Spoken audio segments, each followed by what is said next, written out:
Hello, everyone. Welcome here with the Sporting Tribune. Myself, Fredo Cervantes. We're here with the one and only. We got a big event, one of the biggest ones here for the 4th of July weekend blockbuster between Nate Diaz and Jorge Masvidal. How are you doing, Jorge? Look at those guns. You're ready for that one, huh? I'm ready, brother. I've been here since January, and I'm fucking ready to go, man. Well, I got pushed back from April to May to June to now finally I'm just 2 weeks away, July 6th. The whole time I've been getting ready with an objective on my mind, and that's to kill this motherfucker to be in the best shape possible to deliver the best performance, and now I'm just days away. and yes, we are days away as this big blockbuster event will be taking place Saturday, July 6th, live from the Honda Center here in Anaheim, California.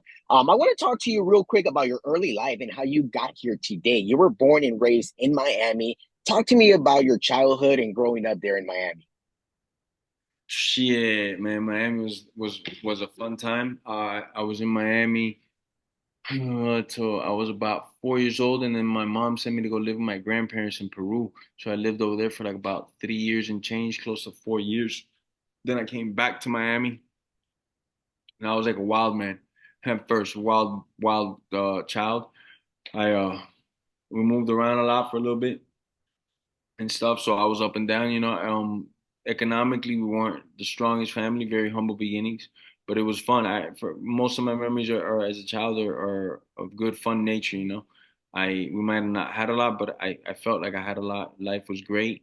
It was rough at times. You skipped a lot of meals, but that only made me hungry, and it also prepared me for the career that I would choose later on in life because I didn't know how much weight cutting I would have to do till I got into the sport. So it was definitely like all predetermined, predestined. Um, Right. And yeah, go ahead. in that, in bouncing around a lot, being in not some of the best neighborhoods a lot, I also got to sharpen up my fighting skills and notice, hey man, I have a serious ass talent here when it comes to this fighting stuff, in which I pursued fighting since a young guy. Yeah, and from an early age, you saw that you had to get out there to chase what you want. Like, who was there to push you by your side early in your career?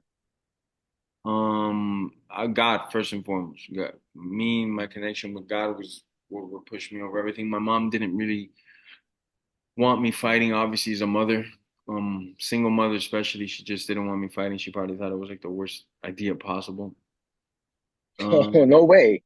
yeah, yeah, my mom, she obviously she wouldn't want her only boy to fight, and she thought it would lead to more trouble. And back then, UFC was very young. Nobody knew of it. I was one of the few Mhm. weirdos that knew about it. There was that Blockbuster video to rent things. They had the black Right. paper legal box to get the pay-per-views, like all that stuff. My mom was like, "Are you fucking crazy? You talking about fist fighting? What are you saying?" And then they pay you money? No, you're crazy. She thought it was some underground, once in a million they do it at a club thing. I'm trying to explain, like, no, mom, there's a ranking system, and this guy just won the last tournament. She's like, you're fucking out of your mind. So it took her some time to win my mom over, which I understand perfectly why. My dad, since I gave him the idea and I showed him what I wanted to do, he was like all for it. He was like, that's what you were born to do, actually, because shit, he knew me since a kid, and he knew that I just had that in me, that combat. I didn't watch soccer, baseball, football, any of that stuff. I didn't understand it for the most part, and my attention span wouldn't allow me to sit for 2 hours and watch guys playing with balls. But since the moment I turned on boxing, I discovered boxing at 7 years old. Did not Nobody need to explain to me what was happening, what was going on, what made a guy good, what made a guy bad. I saw it and I understood and I loved it. I was like, man, this is mind-boggling. I love this fucking thing. And then at 11 years old, I discovered MMA, and that's it. I was like, this is what I want to do for the rest of my life. Wow. And you talked about it. Your father said like you were born to do this. And talk to me about your new book, Born to Fight, which will be coming out this August. Yes, sir. Shit. Well, they approached me about this book and stuff, and I was like, man, I ain't that good at writing. He's like, no, we're gonna write it for you. You gotta tell us the story. And I was like, I don't know if I want to do all that, man. Be snitching on myself, and they're like, no, we could blur out a lot of things and this and that. I was like, well, fuck.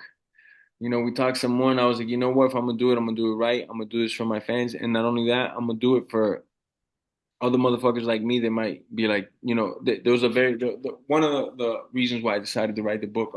Two of my favorite fighters, Roberto Duran and Jens Pulver, both of them did books, and books that motivated me and inspired me to do great. I read both their books and I was like, wow, I didn't know how similar and close, kind of weird upbringings all three of us had. And look how great and far in their career these people went, and it motivated the fuck out of me. It just both books motivated me so fucking much to just push no matter what was in front of me. I was just gonna break that wall down and get after it. So those books did that for me. I'm hoping that this book, out of the million people that'll read it, it'll inspire one or 10,000 or 100,000 people to go out there and fucking get it done, no matter where they come from, no matter what their background is, what color skin they have, how they look, that they'll just get after and be like, none of these devils or demons are gonna hold me down. I'm gonna get it on my own. I'm gonna do it, and I'm gonna give all the praise and glory to God and shine no matter what. So I definitely want to put this book out just for that reason. When I thought about that, I was like, yeah, maybe it is time for me to put this book out. Well, that's great for everyone to go ahead and make sure they get the copy when that book is released in August. It's gonna be terrific. But let's talk now about your fighting career and everything that's been going on and everything that's leading up to this big fight here on July 6th, live from the Honda Center. The first time you faced Nate Diaz, it was in the octagon, and you both faced off for the first time at Madison Square Garden. Just talk to me about how special that night was. Beyond special. I mean, Donald Trump was attending my fight. Um, The Rock was crowning the belt on the champion, and my favorite fighter of all times, for the first time in history, was walking me out. Roberto Duran. He was gonna walk out with me to the cage. It was beyond ecstatic, but I didn't think of any of these things. They didn't factor into my plans. I just said, it's like if I got in a spaceship, I went and fought this guy in Mars. Don't none of that matter. I got a job to do. I got to stay cold, calculated, and violent. And when the job got done and I got my hand raised, and then I was letting all that stuff sink in. Trump is there pointing at me. Roberto Duran is tapping my shoulder. The Rock's wrapping the belt around my waist. I'm a champion in the UFC. All that's hitting, and I'm like, wow, this is fucking surreal as it gets. And that feeling stayed with me for about a whole week, where I just reminisced on that and reminisced, because the whole time leading up to the fight, I didn't it didn't if somebody was going, if I would have just fought this guy in a parking lot, it would have just been you there watching, or how it was that the whole world was watching and all these great individuals were there to attend.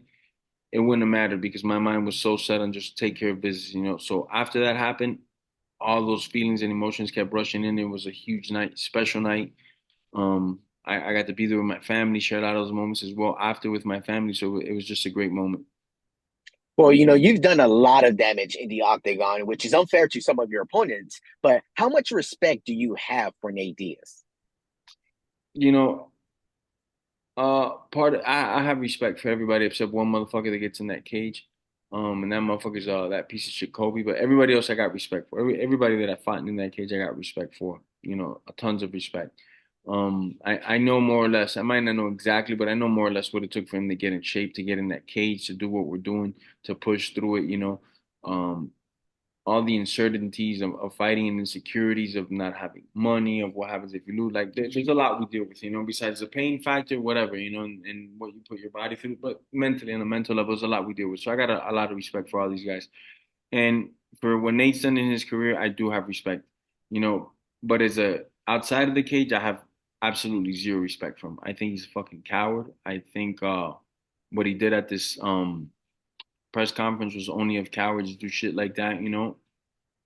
Two guys attacked my coach. My coach is damn near 50 years old. He's not a pro fighter. He's my boxing coach. He's been in the whole tour with me, just coaching, and everybody knows. And then they attack him. Like it was just cowardice. And then he left. He didn't even, stay there with his gimps. He left his gimps there to get fucking slaughtered and sent to the hospital. So on the outside of the cage level, none respect. Okay, so last question be here before I let you go, because I know you got a busy schedule ahead of you. But during the episode one of the Last Man Standing docu-series, you said, "Hey, the state of California is going to have to press charges on me because I'm going to murder him." Like, what gives you the confidence that you're going to be able to defeat Diaz, and not once, but again? First and foremost, I always get my confidence, my swag, my belief in myself from God Almighty. And then after that, it falls into like more human characteristics. Like I know I'm faster, stronger, more explosive, and way meaner of a person in him. Like he's not half as mean as me, you know. So all these things just fill me up with incredible confidence. Now, mind you, that was going in. That was before the first fight. After having gone in the first fight and having seen his speed in the real time and his goods and his bads, his pros and his cons, I only feel more assertive in that hey, now in this boxing stuff, I'm really gonna get the job done and hurt you, bro. All right, well, there it is. We got the one and only Jorge Masvidal here getting ready for the new blockbuster match on this 4th of July weekend live from the Honda Center here in Anaheim, California. Thank you again for your time, Jorge. Thank you, brother. Thank you, sir.